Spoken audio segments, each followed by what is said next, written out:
welcome back to my channel. Hi guys, how you doing? I wanted to let you know, first of all, I'm trying to get my couple of things done early today because it's such a beautiful day, and I don't want to make this a long drawn out day, getting in late. I want to get a good head start tomorrow morning, and because I really need to get back on the track of a good routine. And if I keep doing this late nights all the time, I'm not going to get anything done. I have a lot of work to do later on in my kitchen. I have to transplant a lot of stuff, my basil, my lemongrass, and I'm on my way now to see if I can pick up a couple more. And we'll have to see how that goes, because I have 3 that are gone, and I only have 2 good ones left, and they're tiny. So I want to try to get a couple more good ones, and we'll have to see now how the transplanting goes. And by the way, the cabbage rolls turned out great. I'm going to show them to you later on, and they're perfect for the starch solution that I'm trying to follow right now, because you can put I can have 4 cups of cooked rice a day, or 4 potatoes, or 2 and 2. You know what I'm saying? And so I could stuff them with bread. I could stuff them with potatoes. Last night I chose to do rice. But, there are so many different ways you can prepare them. Now, I'm not a fan of cooked cabbage. It's a nothing taste to me. It's not bad. It's just not much. I love raw cabbage, and I love making huge coleslaw salads with lettuce and red and white cabbage. I love doing that. But sometimes I go on a real kick too. And the thing is, my father wouldn't go near cabbage. He wouldn't go near tomatoes. He wouldn't eat olives. So he wouldn't have vinegar. He was very fussy. And cabbage was one of the other foods he wouldn't go near. I never saw him eat asparagus or Brussels sprouts. My mother pampered him. I'm not that finicky, but cabbage, it's all right. It was easy to do, and I didn't take out that middle, that stem at the edge. I left it in. It made it easier to roll, and I love doing it. I like folding those leaves over the rice. It's so relaxing. But my mom was never a big cabbage cooker. So that's basically it. Anyway, what I have on the agenda for today is I'm just going to go grab a few things at the dollar store. And then I have to get my lemongrass, and then I'm going to go home and clean the kitchen. I have to transplant all those plants. So, yeah, that'll take me a while.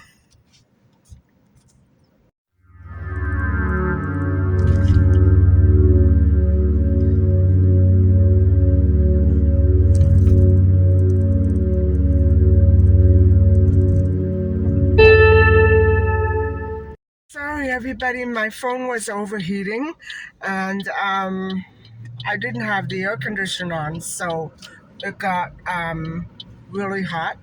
Anyway, I hope that you understand. I don't want to overdo it.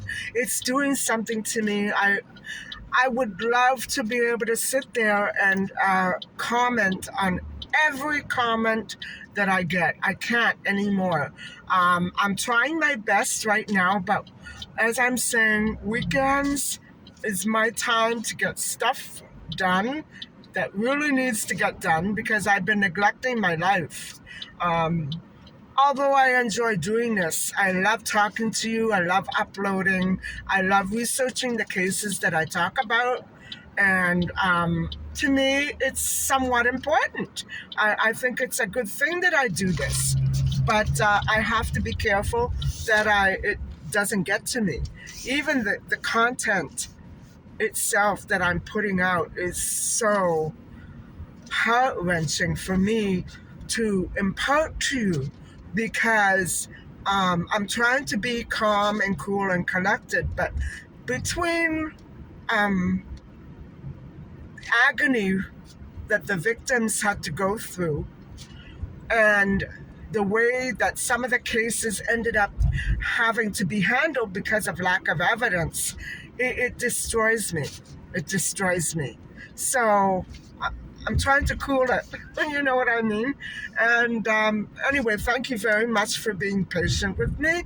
And I'll get back to you a little when I go and get my plants.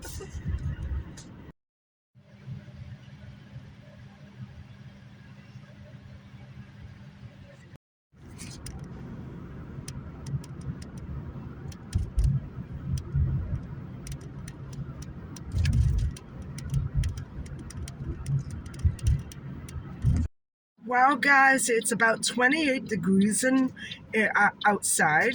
In here is not so bad, but my camera and the dashboard starts burning up, so I have to I have to make sure it doesn't overheat.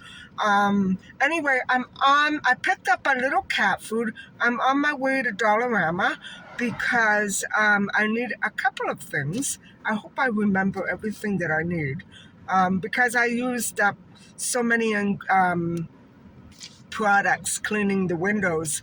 I need to replenish a little. I hope I can find them. So anyway, I'll catch up with you later on at Dollarama.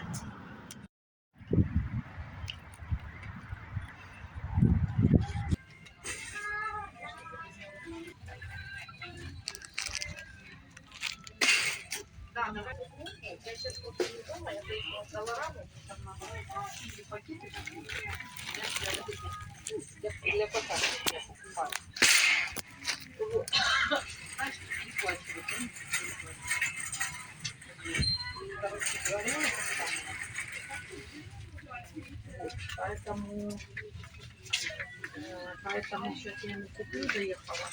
И это, вот, а потом уже посмотрим с тобой.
Hi guys. So I thought I would take this time out to tell you a little story time. And I don't know too much about it. So bear with me while I collect my thoughts and go back through my memory and try to give you as many details as I can. And I would have taken my glasses off, but there's an awful lot of sun around, so I don't want to squint and get more wrinkles than I already have. Anyway, So, my ex-husband, I was only married briefly, and I haven't told you the story yet. I'm not ready to tell that full story. It is a very dramatic story, and I don't want to tell it in a way that is going to make it sound comical or unimportant, but I will tell a little part about my ex. And he was younger than me to begin with. I knew him just under a year before I became engaged with him. And that was, I know, a great big mistake. Also, the age. He was divorced. Um, and I tried to listen as carefully as I could to the stories that he told me about his exes. There were two. One was his ex-wife and one an ex-girlfriend. And I met him abroad where my secondary home was for many, many years. And so he worked in the neighborhood. And guys, when I met him, it was weird because I didn't give him the time of day. I didn't think about him twice. Although he was very, very cute. Um, Over there, everybody's cute. So I can't begin to tell you the mindset. I was about 89 pounds, and I have very curly, fuzzy hair. I didn't wear it like this. If I wore it like this, I had to go to the hairdresser. It wouldn't straighten on its own. That's how bad my hair was then. And I was a complete vegetarian, and I wouldn't eat meat. I wouldn't eat animal protein. My mother was beside herself. She really had it in with me about food. And I had lost an enormous amount of weight in that past 6 months. Anyway, the stories that he told me while we were getting to know each other friendly, I never imagined that I would become engaged to him. But while we were hanging out together, um, which was infrequently, like maybe a couple of times a week, that would be it. I had nothing to do there. And so he was asking me for my phone number, and I said, no, I don't give out my phone number. Not at home, not here, nothing, You know where to find me every day. That kind of a friendship. It wasn't really. What I'm trying to get at is I would not have doubted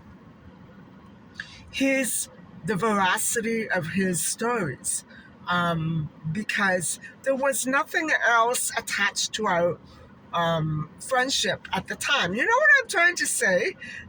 We were not going together or anything. So he wasn't trying to impress me. Maybe he was, but this really would not impress anybody. So he was telling me that he had been abroad himself for a total of 7 years, working in California. And in California, in Texas, in the United States in general, there was a huge border problem. And I think his issues were stemming from that. I think they were much worse then than they are now, but they're still pretty bad. And I don't think enough people talk about it. I know that there are a good many channels that have touched upon them, and I love those channels because they tell the truth. They go right to the source. They don't, gossip. They go right to the source of the people who live at the border and the people who cross the border. And there's so much human trafficking there, guys. Labor trafficking, scams. The people who are victimized were like my ex. Although he went there with a passport, and he was able to get work I don't know how quickly. I don't know how he did it. I'm not going to lie. I don't know how he did it because obviously he didn't tell me the entire truth. Um, but I'm going to leave that part out of it. Um, I knew that there were big, big gaps in his story. Once I really got to put them down piece by piece on paper, because that's ultimately what I had to do later when we got married. So, because I was going to be sponsoring him, he didn't at the time tell me anybody else would be able to sponsor him there, which was a lie. Um, so, you know, I'm sure he had a very good reason for not wanting them to sponsor him. But anyway, what I'm trying to say is that he spent a good deal of those 6, 7 years there before he returned home to his home country where my secondary home was. He had never had a chance to meet my dad. My dad had passed away um, about 5 years previous to that, but he heard quite a big bit, you know, quite a bit about my dad from people who he worked with and people who he knew who were familiar with my dad. I mean, everybody there was familiar with my dad. My dad worked there and he worked here in Canada. He never stopped working. He couldn't. He had too many clients all over the place. And he was forever arranging sudden emergency trips home for people who had lost loved ones and had to go home for a funeral and were too grieved and stressed and shocked to do it themselves. Can you imagine having a friend like my dad or a travel agent like my dad? You know what I'm saying? So anyway, a lot of what I'm getting at is a lot of people knew my dad. And so I think that was one of the reasons why he stuck with me, being friendly and getting to know me. I met his dad. I liked his dad. I liked his mom a lot. I spent time with them at their house. Later, people would say, "You're crazy going up there." But at the time, I could never do anything like that ever again, guys. I did something that I swore I would never do, and nothing happened to me. I trusted them. I had that instinct to trust them, and I did, and nothing ever happened to me. But it might not have been the same for someone else or for me with another person. You know what I'm saying? But in other words, I had no reason to distrust what he said to me about his, you know, situation in California. And he worked in the same place where my first boyfriend settled down when he went to California. And so that would be in the area of San Diego, which I know is very beautiful. It's very tropical there. It's a paradise. It's the same sort of climate where my secondary home was and where his country is. So, anyway, guys, he told me that he worked, but he also had to do other things in order to stay out of trouble. And so I never really understood what he meant by that. Uh, I now know that he was labor trafficked. Um, there were criminal groups around him that were either Asian and Hispanic, but not only on his side, but also working against the Hispanics. And he was in a turmoil. He told me that he used to live day by day and sweat, break out in sweats every time somebody at his place. Now, I'm not sure if this was where his girlfriend was, because he lived with his girlfriend and her kids. And guys, you know, I feel bad for her because now I know what she went through. Some of these things that he told me were lies, but this I know happened to him. He used to explain to me that he was traumatized, but he didn't say it in so many words. I could tell by the way that he was speaking to me that he had to I don't know if it was because of his work situation or just because it was animosity between these, I guess you could call them gangs. And, you know, it's a shame that we still have to live like that.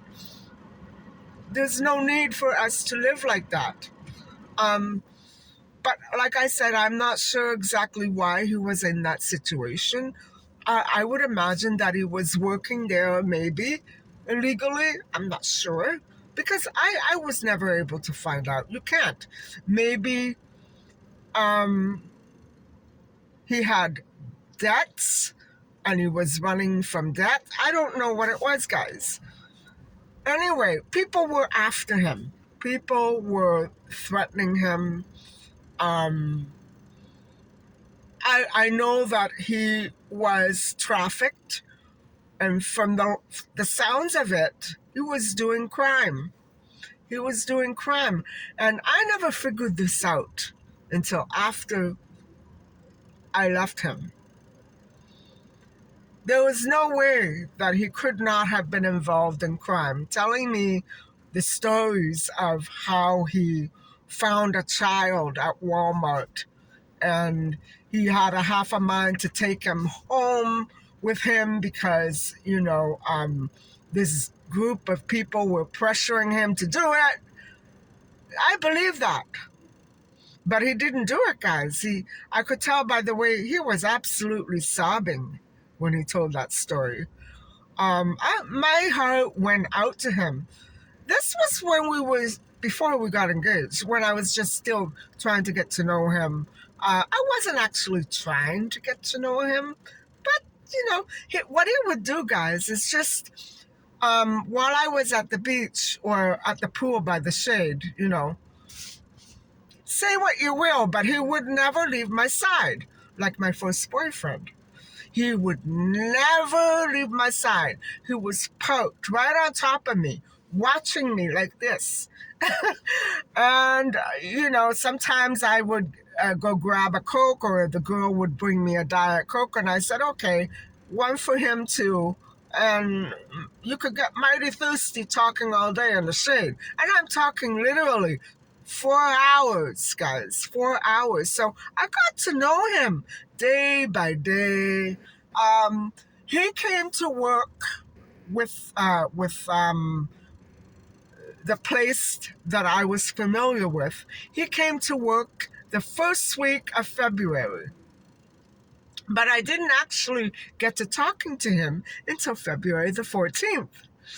And so it's very bittersweet.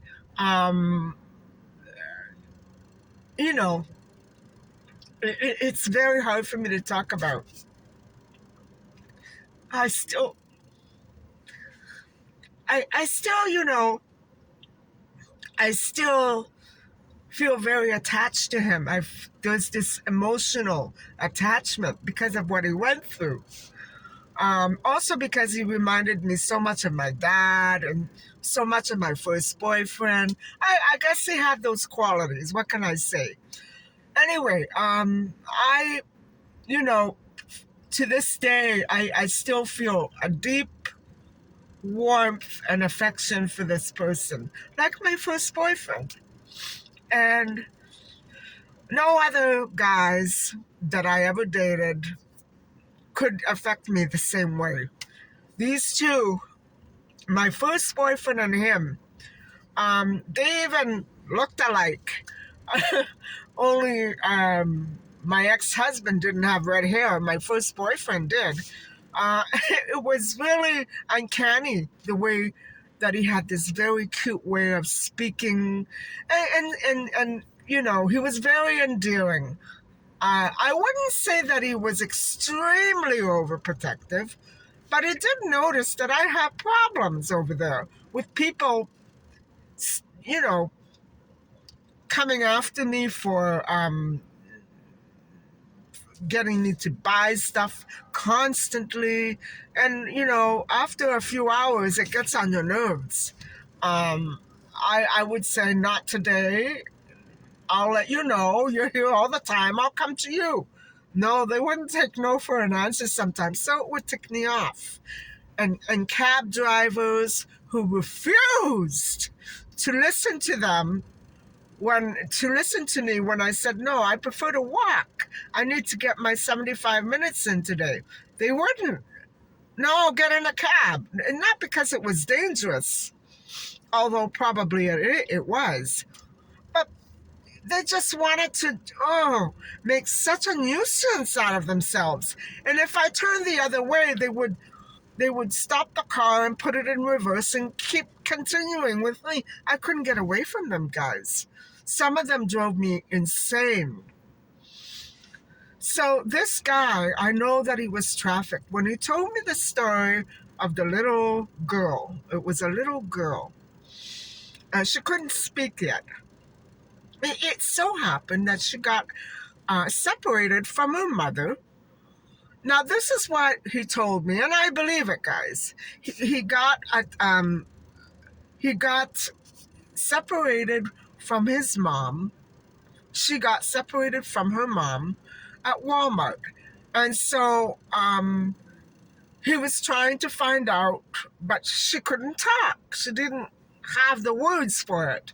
And so what happened was he held on to her for a little bit, and he really struggled with himself. Guys, I think he really had this thing for children. I don't know what it was. I don't know. Because I didn't know him long enough to get him. I know that he really loved kids, but I don't know what the source of that obsession was. And that scared me. Anyway, he told me that he called somebody and he told them he found her, and then somebody said, bring her here. We want her. So it was a child snatching ring. I wouldn't say that he was involved in it, but it was a ring. His friends were caught up in a ring. And so he struggled with himself, and the tears were pouring. And he said finally he knew it was wrong. He said after an hour or so, he took her back to Walmart, where obviously the parent was frantic, trying to find her, and he did the right thing. But I couldn't.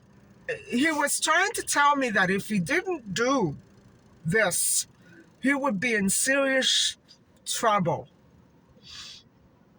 And I know that, especially from the Yvonne LaRue story, situations like that are real. Human traffickers, that's what they do. They take you out if you don't do what they say. Anyway, guys, I'm going to head home now. I've been talking for 20 minutes. And so I'm just going to, transplant my stuff, show you my cabbage rolls, and call it a day. I'll talk to you later.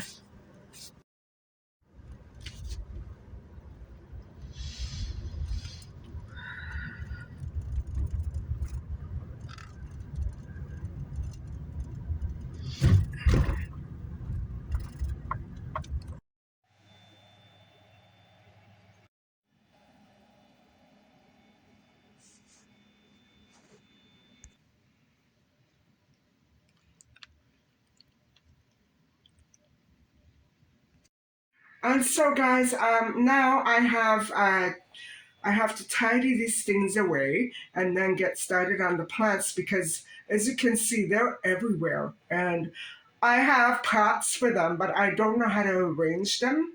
If you know what I'm saying. I need to put the lemongrass all in one and the basil maybe in another couple.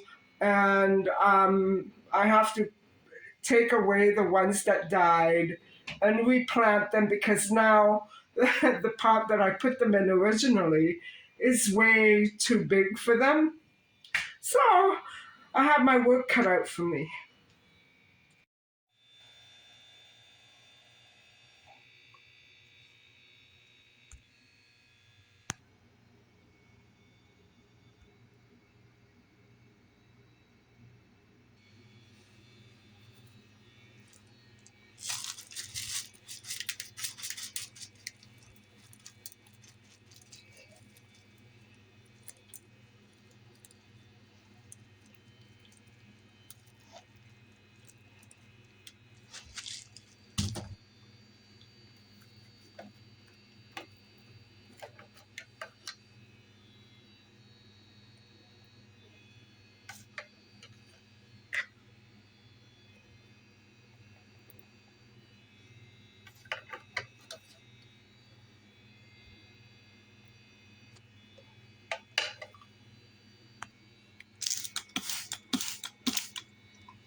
Hi, everybody. I'm home and I have a bit of a haul for you. It's nothing interesting, just some necessities and cat food, which of course is a necessity. So I picked up the first batch of cat food at Shoppers, but then I found more just around the corner. So let me switch the view and I'll show you what I got. So, guys, first of all, I did buy two more lemongrass plants, and they came to $9. These basil plants are the ones that I bought before that, just before that, and so those were the ones that were 15. And this is the cat food that I bought at the drugstore, and that came to $14.20. Then I swung over to Dollarama and I picked up some more essentials. Yes, these are incredibly essential because I still have more windows to do. And I want to make sure that I have enough to tide me over for the whole winter. So I have about that much left in the other bottle. And so I got another one. And this is very essential. This is very essential. And so are these. They go for my cleaning. And I did pick up an ice cube tray and more cat food and another one of these. The old one is going to go underneath the garbage right there, like inside the bag. And then, yes, I have no more of these and some more rocks. And that came to $26.27.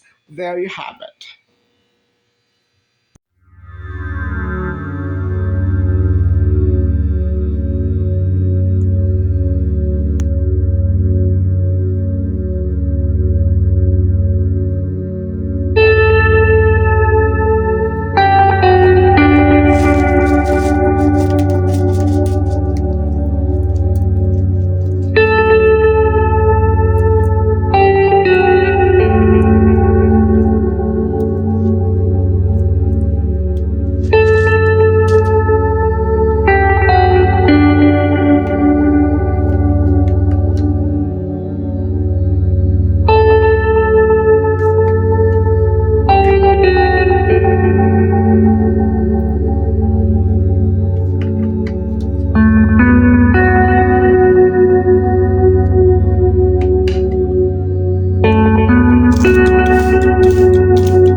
Hi, everybody. Well, I wanted to film a little more than that, but I had so many little accidents here and there I was soon rolling in mud, and even though I had planned to do it on the terrace, it was hot out there, so I decided to stay in here. I can't believe that I finally got all the plants wrapped, except for one of them, the basil. Um, and now Misha can't go anywhere into them. And I made sure it was taped up securely.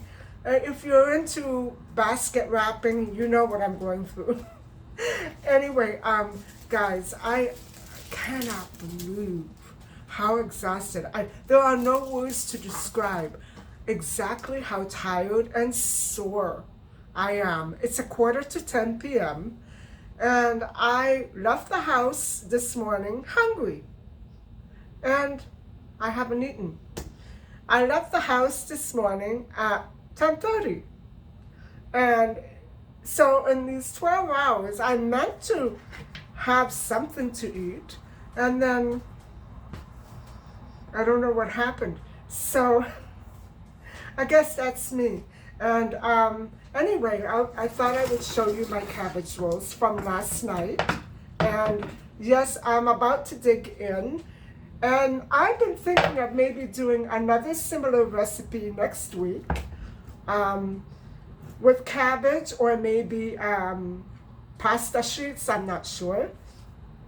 And I'm so glad that I had these prepared, because I'm sure that if I hadn't had made these last night, I probably would have just had a loaf of bread. Anyway, guys, that's about all that I have for you tonight. I wish I could say and do more, but I'm so pooped. And I still have to upload tonight's video, so I hope you enjoy that one, showing you how I made these right here. And so thank you very much for watching. Thank you for listening to me as I discussed my ex-husband's story. And please don't forget to like and subscribe. Bye for now.